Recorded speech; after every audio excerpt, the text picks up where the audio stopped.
Welcome to the Sports Entrepreneurs Podcast. I'm your host, Marcus Luhr, and I'm excited to have someone on the line all the way in Cologne, Germany, my hometown, calling in today, Mr. Andreas Heyden. Welcome to the podcast, Andreas. Thanks for the invite. Looking forward. Always great to have a fellow Kölner on the line here. And just a quick intro of yourself. You are currently playing a dual role as CEO of the DFL, the Deutsche Fußball League, which is the Bundesliga, also known as that, in the digital space, as well as the EVP of digital innovation in the group. So you have two different roles there, and we're going to dig deeper into it. And you've obviously you have an international background. You kind of do certain things you studied around the world, and of course you've spent a lot of your time in Germany between Cologne and then later on also in Munich. So let's see how we get started with that first part of of your career. Give us a quick intro. Okay, great. So actually, my interest for digital started '84. The old guys of us remember the C64, the Commodore computer, and somehow around my 10th birthday, my father surprised me with a computer, and first I didn't know what to do with it. But I've understood very fast that it opens up a new world of entertainment, information, etc. Right. We had the predecessor of the internet in Germany called the BTX, a very German acronym, Bildschirmtext. It was an online service like AOL, but it was with a modem, etc. And I went online the first time early 1990. And somehow this whole digital world, this connected world opened up. And when I got my first real internet access, 1995, I knew this is where I want to go. Right.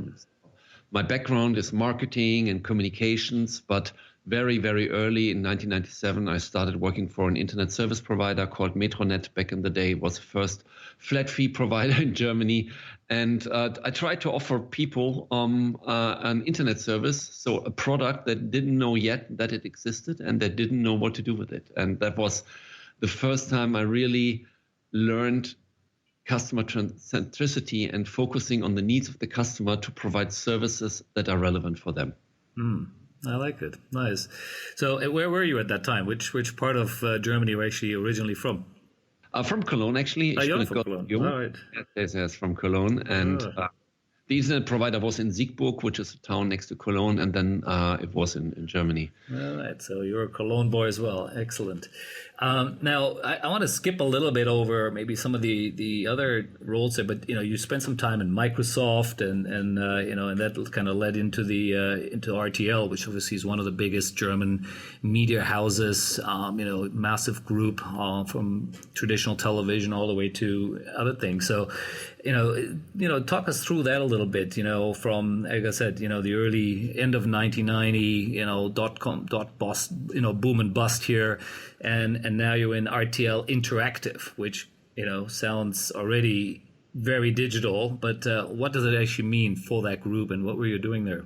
I think if I look back the last 20 years, I see cycles. I see cycles of technological and media development. So being in the dot-com time, 99, experiencing the first crisis, 2001 to 2003, the second crisis, 2008, 2009, now the COVID crisis.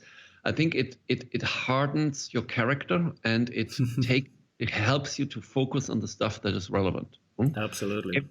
Everything in life is cyclic, and there are times when it's time to invest. There are times when it's time to reflect and to reorganize. And I think we are in this kind of a period right now, and lots of situations remind me of 2008, 2009, when we did the fire sale of my startup, or 2002, 2003, when I first in my career had to fire people.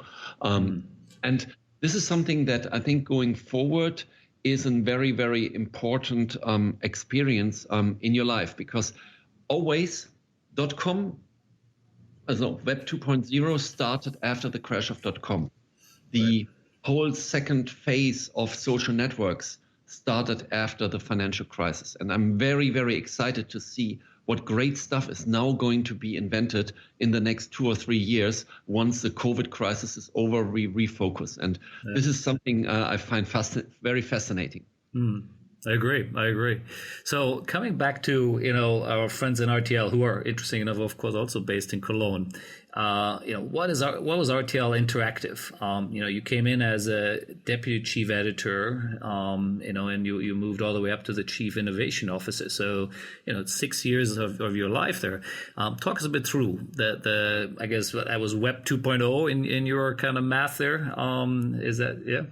Yeah. So on the one hand side, it was about building up a production team, building up an editorial team, launching platforms like sport.de, etc. RTL is one of the largest broadcasting groups, at least in Germany and in Europe, and one of the largest in the world, with Bertelsmann as the mother company. Right. Our mission was there to grasp, to reassemble what was left after the dotcom crisis, and building up the digital future of RTL and transitioning this classical broadcast company to a more and more digital media company. So we launched video on demand services like RTL Now. We launched user-generated content just a couple of months after YouTube launched. We launched Clipfish, which was their UGC portal. We have bought social networks, local social networks, to build them up and build products around it. And this whole was a transitional process where RTL, a broadcaster, had to find their own new way to generate new revenue, to reach younger target group, and to cope with the change, not just from an organizational standpoint, but also from the shift, the early shifts in customer behavior towards digital media. And RTL was a daughter company doing that. Right, got it. Now, how much was it, let's say, general focus and general entertainment versus sports? So, was sports a bit on your radar already? Because RTL always obviously been quite heavily involved in German sports on many levels. How much was sports versus just, everything else the group does? I would say in my career, I'm 7 to 10% a sports guy only. I'm a customer guy. I'm so much focused on the fan, on the customer, understanding their needs and providing the best services. But nevertheless, sure, RTL had at that time the Formula One rights. RTL did a lot of boxing events in that. Right. I think sometimes we even had some football rights, as far as I remember. Maybe I'm wrong, but some other sports rights were also available. And we launched platforms like Sport.de, and the general interest portals like RTL.de had always a big sports part within. So taking care of news conferences, taking care of ticker, taking care of these editorial stuff that I do now again, I learned that 10 to 15 years earlier. Yeah, no, that's great. Now, here's an interesting parallel. So it looks like obviously then from there you moved on, and 7Load, I don't know whether you were a founding member there, you were the CEO and CEO, maybe in sort of consecutive times there. Were you one of the founders of 7Load, or what was exactly your role there? So 7Load was founded to take on RTL and to take on ProSieben. It's one of these small media companies. It was founded roughly 6 months after YouTube has launched. It was a user-generated video portal, which then transitioned to a premium video portal. And my role was taking the experience and the network and the knowledge of a media company and taking the startup to the next level. So I joined as a COO.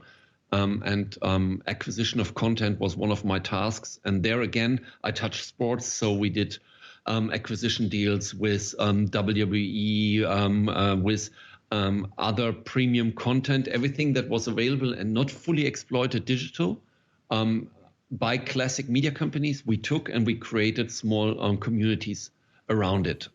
Interesting.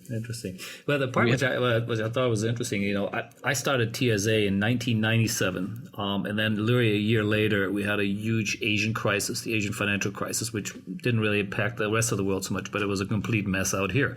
Now, you joined these guys end of 2007, and then, of course, we have 2008 and 9 happening right after, right? So also interesting timing, right? You sort of probably just about getting started, and maybe things are happening, and maybe even, raise some money, and now here comes this big, crisis.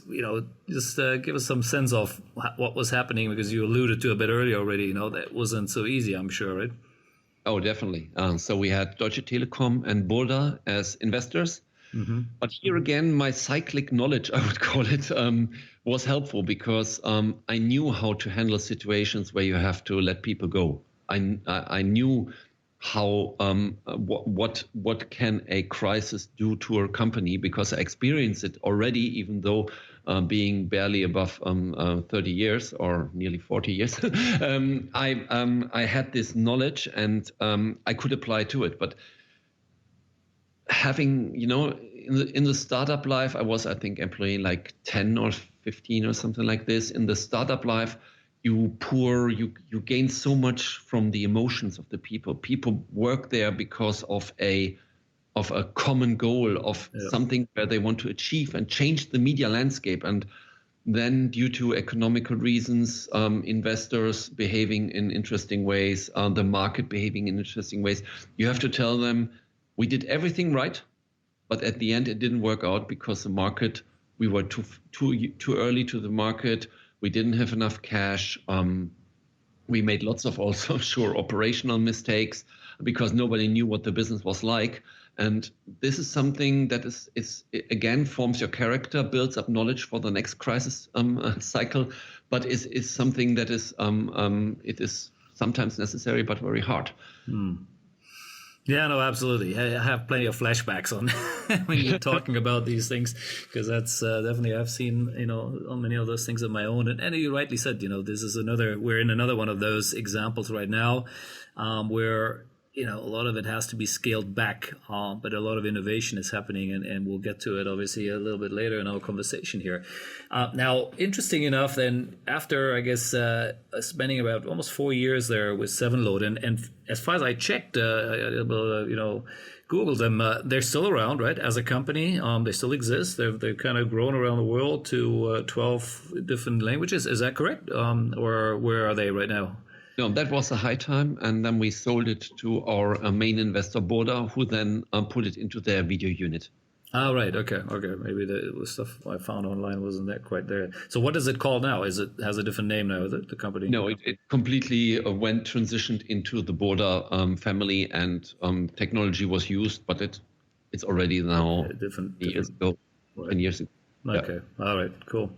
Now, interesting enough, then you moved. You were started in RTL there, or many years in RTL, and now you're going pretty much right to the competition here. You go to ProSiebenSat.1 or Sat.1, which is, again, I would argue, the direct competitor to RTL as a group, and equally big and powerful, of course, as a company.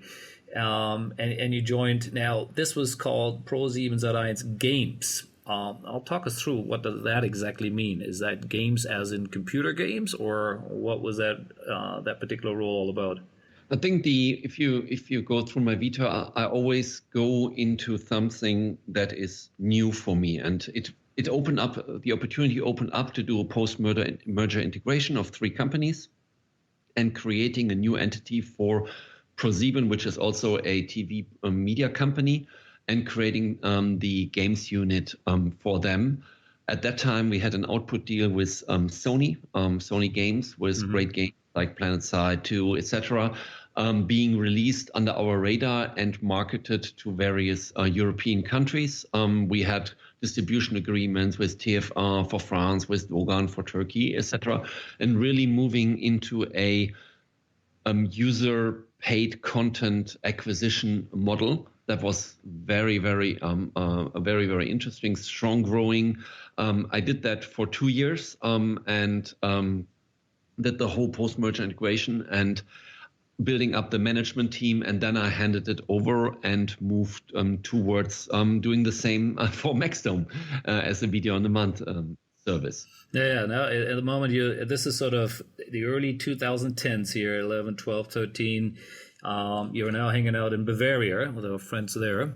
How would you compare the cultural and or the difference being first in this, what you would call the Web 2.0 world, streaming platforms, all the stuff you were doing there, video sharing websites, and now you're in the gaming world, right? I mean, these are very different worlds, right? Yes, they're all digital, but still obviously very different things.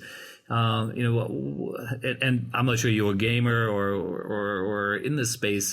How would you, how did you make these transition? How do you kind of jump into the cold water every time and trying to learn something new here? I think I know about gaming as much as I know about football. So I think, I start with the customer. The first thing I did every time I go into a new subject, every time I go into a new field of business, first I take a look at the data. Secondly, I have something like a standard set when I take over a responsibility.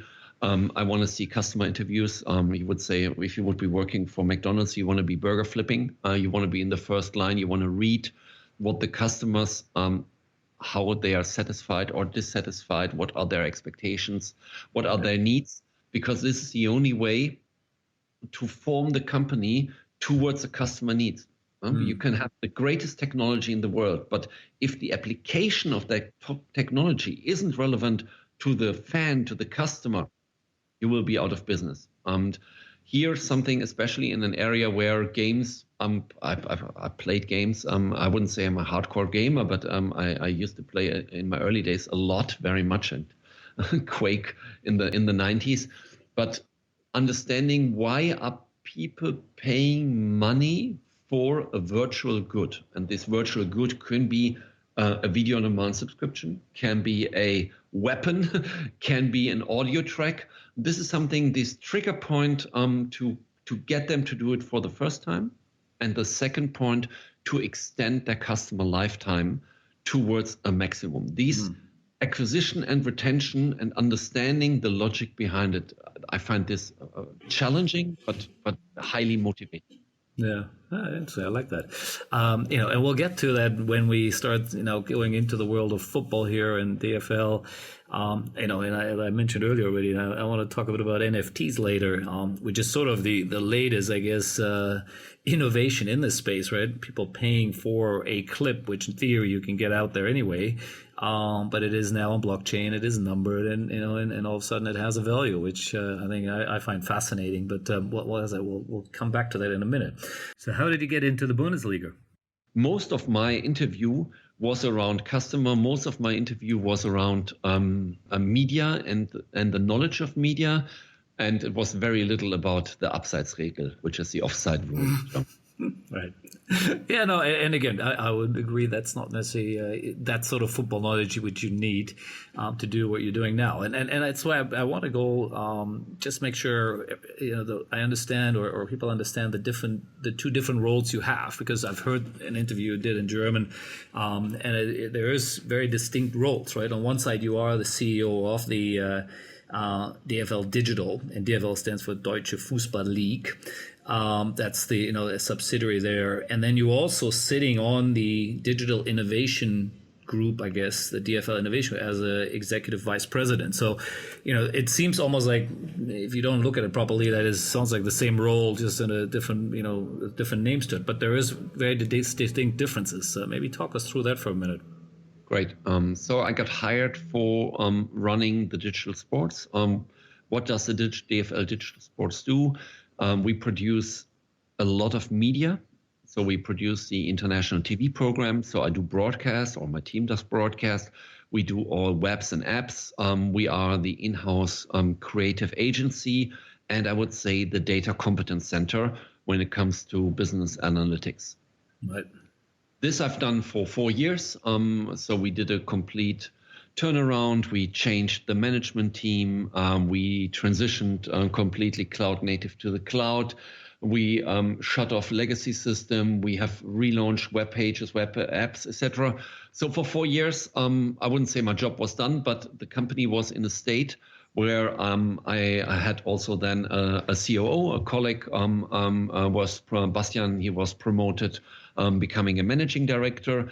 And this freed up time for me to take on additional challenges. And in the discussion with the board and our CEO, Christian Seifert, we have recognized over 2 years ago, 2.5 years ago now, that the core positioning of the league as being the most innovative, one of the most innovative sports leagues, definitely the most innovative football league, is one positioning that will help us in our long-term growth plan to increase the value of our media rights. If you create new content, if you have more personalized content, if you create more data products, etc., either you increase the value of an existing right, or in best case, you create new right categories. Right. And with these new right categories, you gain additional revenue.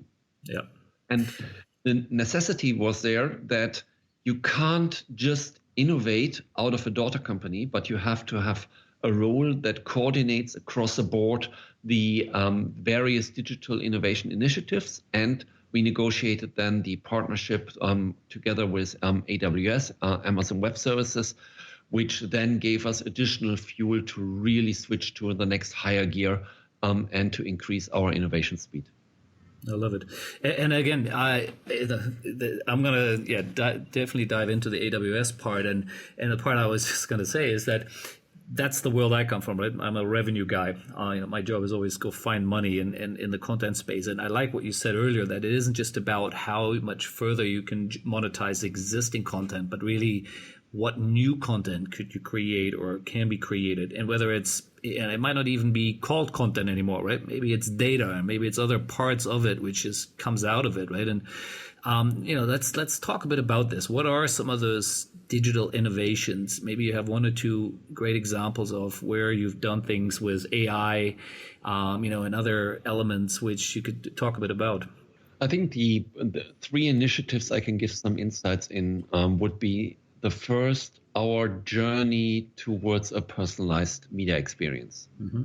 We're coming from a world when there was broadcast only, one to many. Yep. We're moving to a world which gets more and more localized. So at the moment, we have 6 satellites around the world providing TV signals to the various continents. These signals are getting more and more personalized. So for the African market, we open up with African players, Asian players, US players, etc.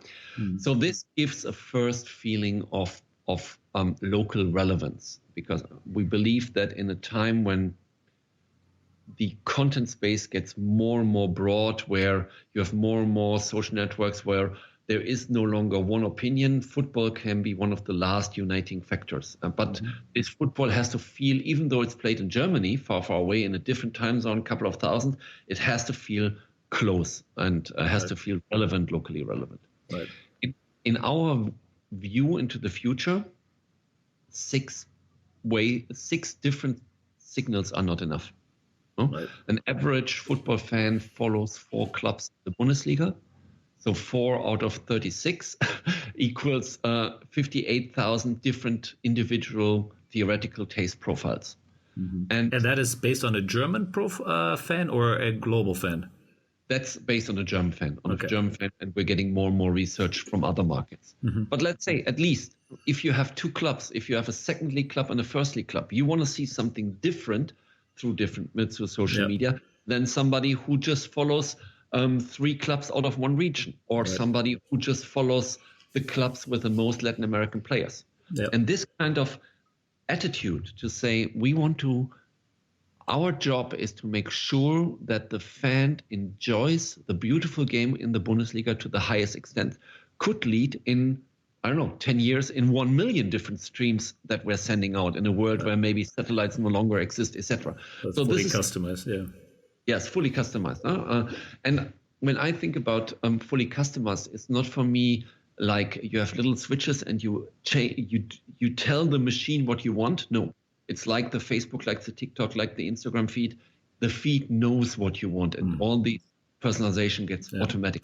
And machine learning, yes. And maybe with their step 3 out of 10 or 4 out of 10. So there's still an exciting journey ahead. Interesting. Please keep going. The second part would be for me, would be data focused. So together with AWS, we launched the Bundesliga Match Facts. We have roughly 1 billion data points per season that we generate. So every game, 25 times per second, the position of the ball, the referee, and all players are monitored.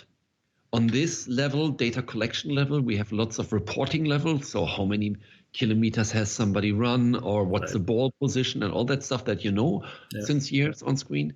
But the level above are the insights. It's the Bundesliga Match Facts. We can tell within seconds after a goal has been scored what was the probability that out of that situation he would have hit the goal. Right. So the easiest to calculate is the penalty kick, Elfmeter. So 75% of all penalty kicks result in a goal. Okay. But see lots of shots on goal which are like 6% or 7% probability. So for us to tell a story of the top 10 most improbable goal, what were the most exciting goals, just got added another level of depth. So we want to tell a game is fairly comparable. The results varies and the location varies, but if you have a say 6-0 goal in a stadium, it may be a beautiful goal, but it's just a 6-0. It's no longer decisive for the game.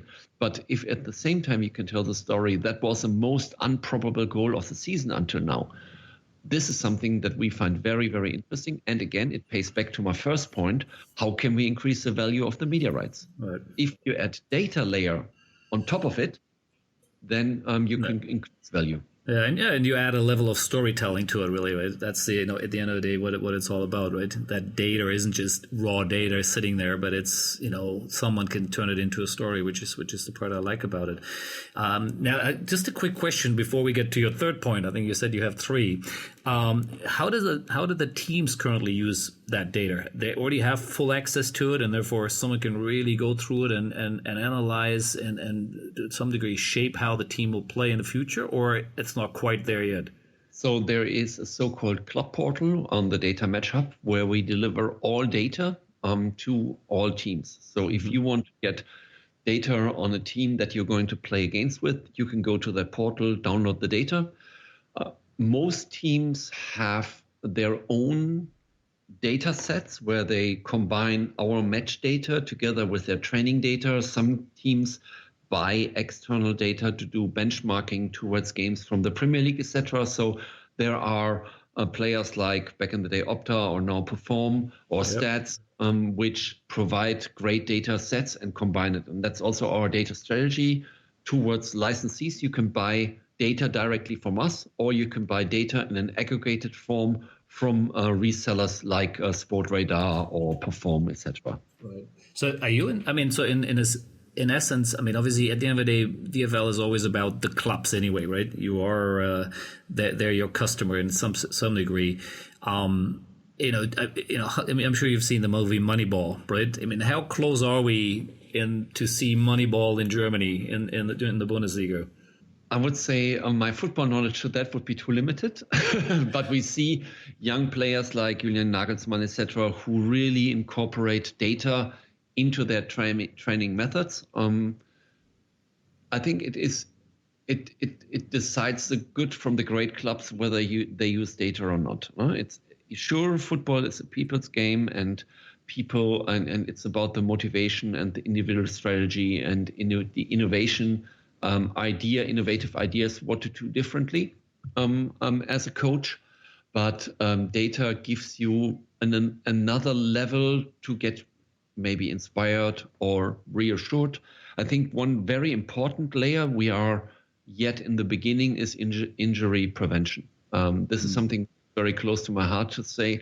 If I can prevent an injury to be happening, so not by a foul, but by something in the muscle or something, and we can help the clubs to reduce the injury time by getting additional data that helps them to interpret it in a way that changes how you train or how you utilize a player. I think this would be a great benefit. I love it. I'll connect you with a gentleman called Dr. Marcus Elliott. I had him on my podcast. He's a doctor in applied sports science, and he does exactly what you just talked about on a big level with the NBA in the US. Very successful. All new players are now running through his system there. And he was just in Munich recently. His son is now playing some football there. Incredible stuff. So without getting too sidetracked on it, but I think you guys would really enjoy that conversation there, because it goes exactly in the same direction, the longevity of the player and how you use data, of course, to make that happen, right? Now, you mentioned there was a third part, right, in terms of what you're doing in there. What's number 3 here? The number 3 is... it sounds a little bit boring, but it's actually quite exciting. Smart Media Archive, how we call it. It is, so we have 150,000 hours of media footage in our digital library. So every piece of film got digitalized over the last years and actually destroyed. It's all in a digital archive. But utilizing that media is quite challenging, because back in the day, there was no metadata, there were no subtitles, there was no very limited text. So our goal is, for every piece of recorded media footage, I want to know in the single frame who is in that frame, what is he or she saying. I want to maybe see what's the mood that he or she is in. I want to have additional data where it was, or maybe we are able to extract sports data like goal probability from historical footage. And this is deep neural learning, deep learning, machine learning that we're doing with AWS, where we try to identify faces, situations, sports situations. We read everything that is on the screen. We guess emotions, etc. And for 150,000 hours, that's a lot of petabyte to have processed. This is only possible together with somebody like AWS, who provide us the tools for it. Yeah, interesting. And this will, and our belief is that once we have done that, stuff like fantasizing most comparable goal. So maybe there is a special goal happening on the pitch, and in real time you can show the black and white footage of the exact goal of the exact game happening 40 years ago. That would be amazing. Something no other league, I would say, is possible to do. Yeah, exactly. And again, that is what you keep referring back to, is where the value gets enhanced, where it isn't just anymore, how much more would I buy for the same content? But now all of a sudden there is new content. There's new ways to use even, old footage, rather than just, I got a bunch of archive, which everyone has, right? Everyone has a ton of archive. What do you actually do with it, I think, and how you would incorporate it? I think that's the trick here of what you're talking about, which is, I like that, coming back to the monetization side of it. Now, just to kind of come back to the very first one, where we were talking about using AI. I remember you in another interview, I think you talked about how you guys are literally now AI creates basically clips for all the, say Japanese player as an example, and within, minutes, highlights of that can be sent off to Japan or other locations in the world for their specific players, right? So that's all driven now. That's fully automated, right? Yes. I really hate wasting talent and hate wasting human lifetime. And if you imagine how much human lifetime got wasted by setting in and out points to do a pre-production, to select players, scenes, etc. And this is where the robot, the AI, can be treated like a colleague. Yeah? You have a pre-production. If I want to see all Japanese players from the current season, shots on goal, which led to a corner kick.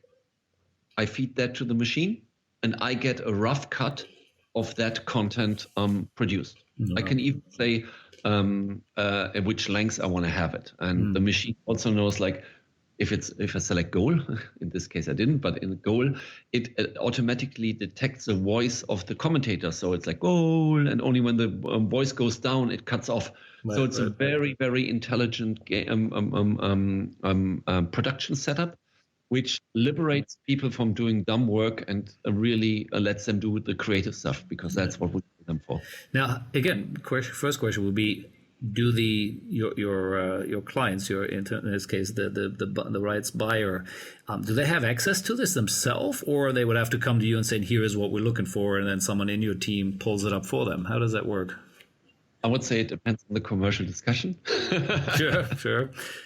So it's on the cloud, so it's generally available. Okay. So at the moment, we are using it mostly internally, but there are some cases where we are developing towards self-service tools.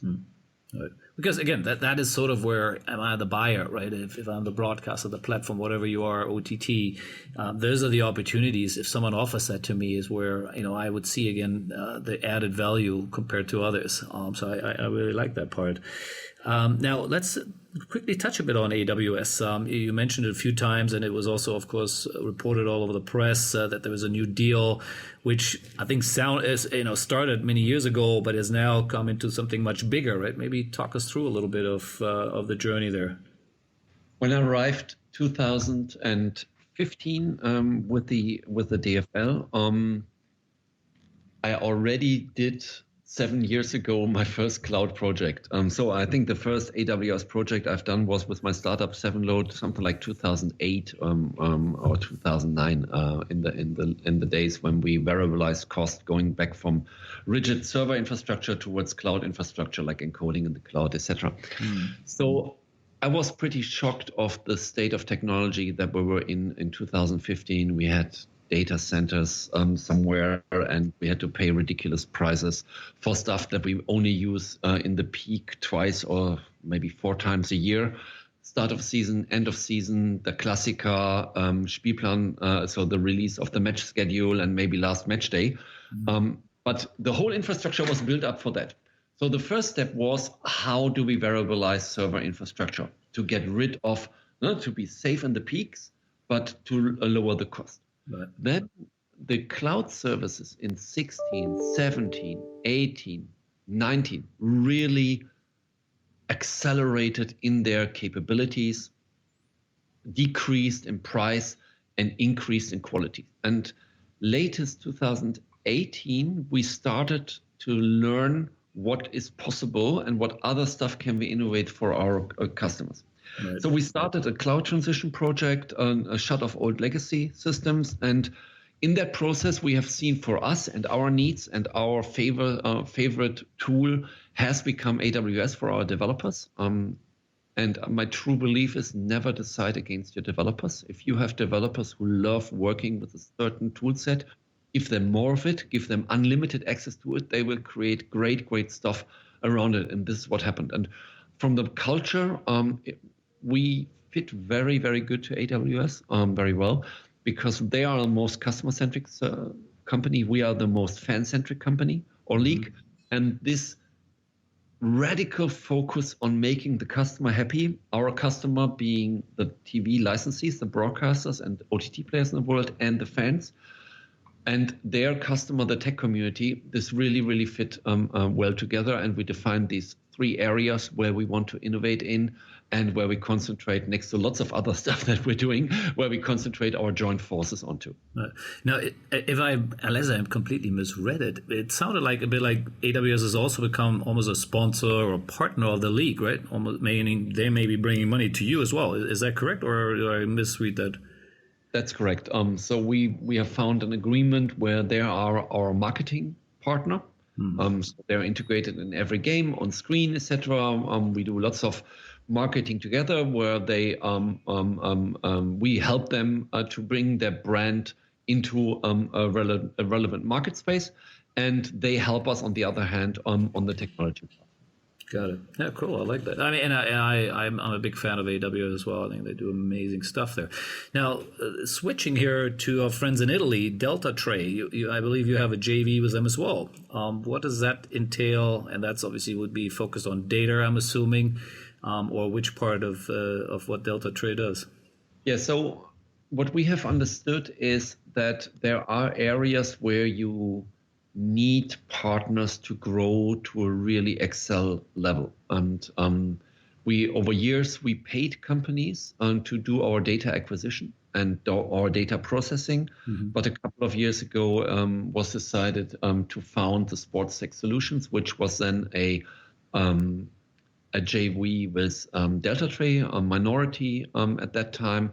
And we just announced roughly 3-4 months ago that we take it to the next step and create together with Delta Tray a company that really wants to be the innovation and market leader in that space.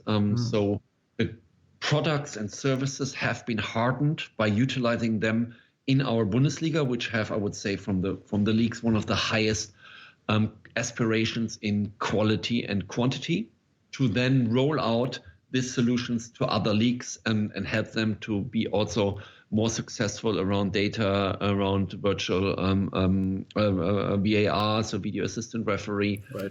And other services. And we have a long partnership with Data Tray. They're really, really great guys, and we love that they are successful. If they are successful, we are successful, and it's a great partnership / JV. I'm servicing for they're on the board, on the supervisory board, and getting these insights and the drive that Delta Tray has. It's really amazing. Interesting. And that leads me nicely into the next one. I know the league does, I think every 2 years you have this sort of innovation day or weekend where you bring all your, I guess, service providers and even some of the startups, I guess, into an environment, into a stadium, and you showcase this. I think that your next one is coming up next year, right? I think it's always at the beginning of the year. Again, I guess the league, as a league, you see yourself as bit like an incubator, right? You have the toys to play with, and now let people in to go and play, and showcase their technology, etc. What is your role in this as DFL Digital? You enabling them, or how do you look at this? Yeah, it's another job I have. That's the Sports Innovation Trade Fair, which has as a USP that you see technology applied in a stadium in a real life environment. What do I mean with that? If you go to an IBC or an NAB, you see broadcasting technology, but the application of that technology can't be showcased. Right. What we're doing at the Sports Innovation, it's a trade fair with 40, 50, 60 exhibitors, but also you can book a slot where you get access to the data that's generated in the stadium, and we play 4 matches, exhibition matches in the stadium, okay. And you can showcase and showcase as an exhibitor or as if you visit as a visitor, you can take a look at these technology around generating sports data or creating avatars in real time from what's happening on the pitch and various others, new camera sets, etc. And it's part of my department and my head of innovation from the DFL. He's organizing the trade fair together with the Messe Düsseldorf, which is one of the largest trade fair companies in Germany. Yeah. And we're going to, next time it's going to happen in spring 2022,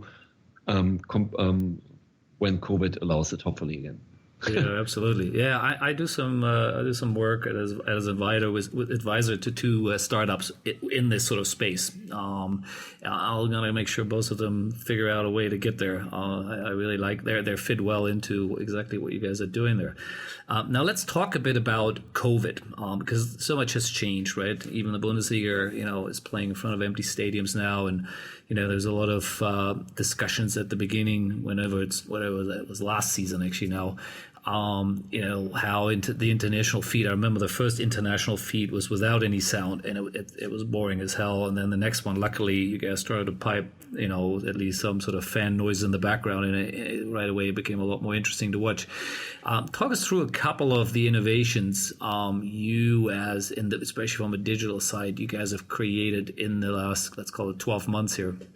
I think the biggest advancements we've done was the realization that if fans or when fans are missing, it's a big threat to the business model. Yep. Because lots of revenue is lost on a club level, but it can also be a driving force for innovation to try new stuff. And some of the innovations, most of the innovations we have done were on-screen innovations. Mm-hmm. Where we integrated, I don't know if you've seen the Klassiker on Saturday, which was also played without audience behind closed doors. We added a lot of augmented reality into the media signal. We created the Bundesliga match facts. We created even more content in a virtual way. So there's lots of advantages where it can't balance out the disadvantage that we don't have the fans in the stadium. And it bleeds my heart to take a look at the game without fans, because absolutely.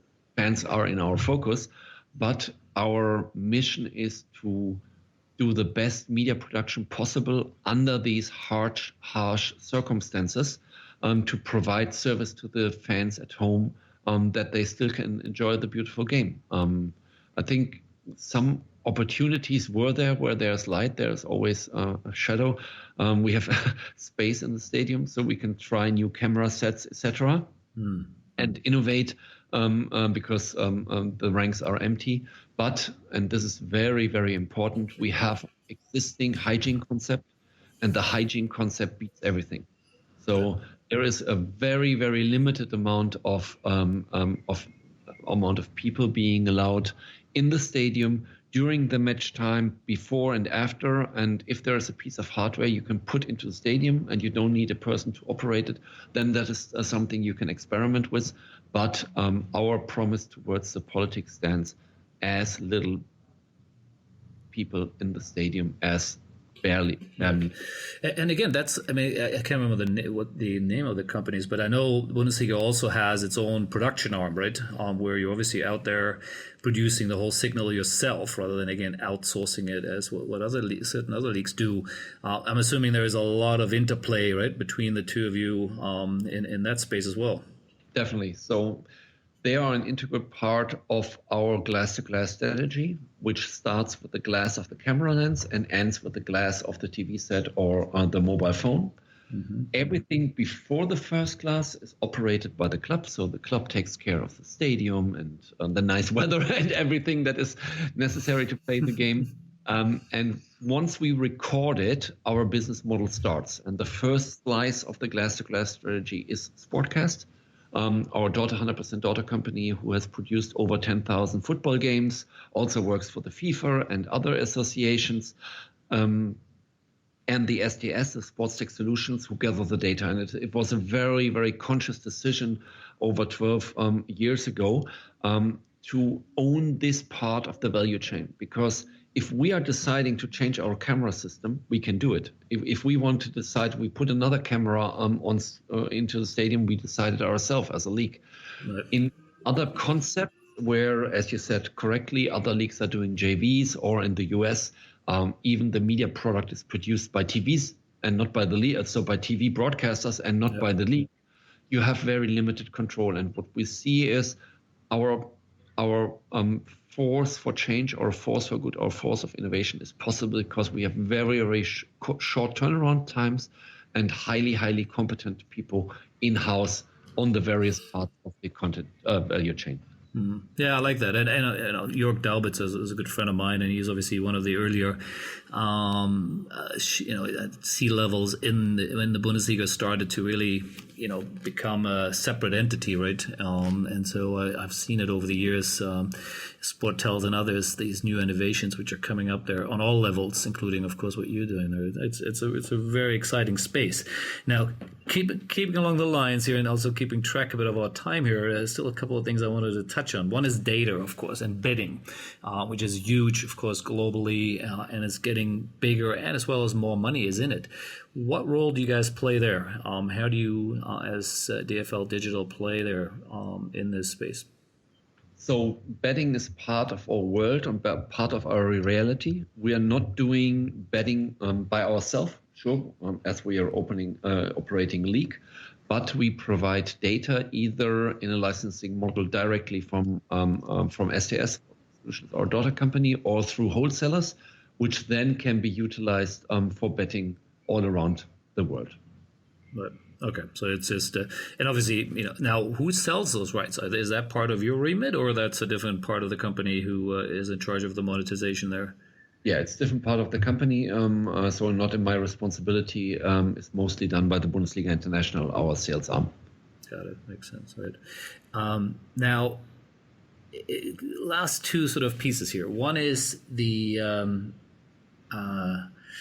let's call it the new form of monetization. And we're both probably familiar with NBA shots, right? Which is basically at the end of the day just a clip now put on blockchain, numbered, registered, and also controlled in a controlled environment. And the NBA has obviously gone out there and for whatever we can read, it looks like they're generating some tremendous amount of new money in it. What's your thought on NFT, and could you see something like this happening in with the Bundesliga in a similar fashion? I think we have to differentiate between cyclic products like collectibles for a season, where we have the great partner with Topps, who do great collectibles on paper, near real time, where something happened and you can order it, and within days you have the situation. You own a copy of that on a piece of paper as a photo, for example, but also offers more and more digital services. It's more like a collection, a season based, and content that you truly own in form of NTFs or other kinds of crypto formats. In the first part, we have a great partner with Topps and a long-standing partner, do a good, tremendous job there. In the second part, we are in the beginning to look at. I think the important is that collectibles have a different market size and cultural history than in the US markets. And there you have to be realistic. And again, we rarely do something for the PR effect because we are too focused on really creating relevant stuff for the fans. And we are now looking into research. Is that relevant for them? And if it would be relevant for them, is it something that we would do together with a partner or ourselves? It's the same discussion like with our Bundesliga Pass, our OTT product, which we could launch anytime in any market. But the sales was very good given the current situation that we decided not to launch the Bundesliga Pass with this season or last season, because we are sold out. And but we have it. We keep our powder dry to be able to launch something like this by ourselves. But at the moment, we earn more money with not launching it. Right. And it's interesting. And it's a really nice sort of maybe even last point to dig into. And that is OTT, right? Which everyone talks about. And every league in the world has, let's call them black market, dark markets, or markets where, the revenue isn't quite there yet, right? Because the rights holders are, so the platform owners aren't ready to, write the right checks. Now, I've read somewhere that, the Bundesliga had almost 50 deals around the world, but at least globally, I'm not talking about the domestic rights. The rights fees have gone down by 20% or so. Now that's where, again, the question then comes in. How much is that purely because of the pandemic and other things around the world? Or is it a trend where less and less broadcasters are willing to, put the money up front out and just playing the usual arbitrage game versus, the league needs to start looking at this, their direct to consumer approach, which is what we talked about just now with the OTT for you guys. It's a fine line, right? And no one probably has the true answer to it yet. But how would you see this? When do you see this? Is it couple of years away, or as you said, you can pull it anytime you're ready? But when do you think this is really going to switch from the current model of selling on the rights and then your partner does something with it versus you will do it on your own? That's a very good question. And very difficult to answer. That's why I ask it. There are markets where local players are paying strategic prices because football is something that is in the heart and in the interest of the fans, and it drags along other business opportunities. And in the bundling of the Bundesliga with an entertainment package, with you name it, you can overall extend the customer lifetime or increase the ARPU on a higher extent than the Bundesliga content itself may monetize. So as long as companies are paying strategic prices, and I'm not saying that they're overpaying, but strategic prices, it is very tough to come up with your own business model. Right. On a higher level, if I take a look in the next years ahead, you will see that more and more telcos are moving towards aggregation platforms. We see it in Germany, we see it in the US, where platforms are bundled into tiered or unbundled subscription packages, where it's very easy to include add-ons like Netflix, etc., to your existing cable or telco. I think this is a world where you utilize an existing customer relationship and offer new services, in which there's a higher probability that, again, looking at customer acquisition and retention, a higher possibility that you can gain fast or get access to a customer base. So in the discussions with our board, with the Presidium, which is our presidential board, there was not one market where we were, given the current situation, dissatisfied with this decision, with the offers that we got. So the decision was not to launch it. But that said, market change, sometimes players in the market go belly up and it starts again in the beginning. We are ready. Right. Yeah, and I think that's the key here, and that's the key message, really, right? Because you've seen it all the time, right? What happened in China with the Premier League, or even Media Pro in France, which is maybe on an even larger level because of it's domestically related. I think the leagues do need to plan B, if it is even called Plan B, right? To be able to go and do things on their own. So, and I do see this. To me, it's a natural evolution. So I think from DFL Digital being what you're doing there now, which is, sort of still providing services as a larger group. I do think in the future this could become a very large, important revenue streams for the league, as important it is, let's call it traditional, the TV team there, which does the selling right now. So I think you were sitting there in an interesting space, and clearly already doing some incredible stuff. So I wish you best of luck with the rest of it. And while we sort of, coming to a finish line here now, there has been some discussions in the press again of the Bundesliga potentially selling off some of their international rights, maybe even to a private equity group. I don't know whether you can even comment on it or your thoughts on it, of what you hear and what's happening there. I think as a league, you have a responsibility to look into opportunities, because we're here to serve. We're here to serve to increase the revenue towards our clubs, to enable our clubs to act on the highest economical level possible. And there are, if you take a look at DFLDE, there is a comment on it that it's true. Yeah, sure. We have lots of private equity companies have expressed their interest. And we are now starting a structure process to understand what is it that we can and want to could offer them. What would be the expectation of potential investors? And is there a fit of what we think would be best for the league, and an investor, what he thinks where they want to engage. And if there is a match, this is something we would bring to the presidential board and to the members assembly that then the clubs have to decide on. We as a league see ourselves as a facilitator and creating a basis on which a decision can be taken. Yeah. It makes sense. And obviously, I think you would, seen what the Italians are doing, Serie A, and the conversation they're having with CVC, which looks even on a bigger level of what they're doing, because I think it includes all rights. I think in your case, you were looking mostly at the international side of it. So it's an exciting time. I'm in some conversations with certain groups around the world as well. So I'm watching it very carefully, and maybe we get involved in some of those conversations. But it is, again, none of that these conversations wouldn't probably not be happening if not for COVID. And whether right or wrong, leagues around the world have to become a lot more creative, a lot more innovative, and I think this is the space you're in, right? You're in the digital space there, and that's what it's all about. So I'm quite certain that your bosses are listening to you more than ever, right? I would hope, at least. We are in very good discussion always. Yeah. Fantastic.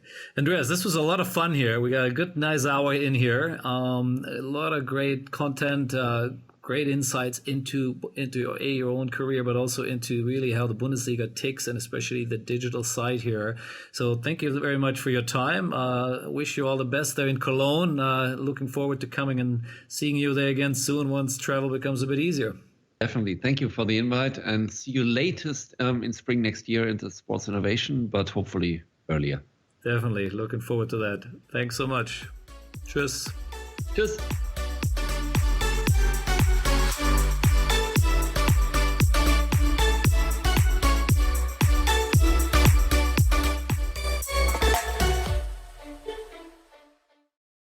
The Sports Entrepreneurs by Markus Luhr podcasts are a collection of interviews and stories. All content in this podcast is the copyright of Markus Luhr. Reproduction and distribution of the presentation without written permission of the owner is prohibited. All rights reserved.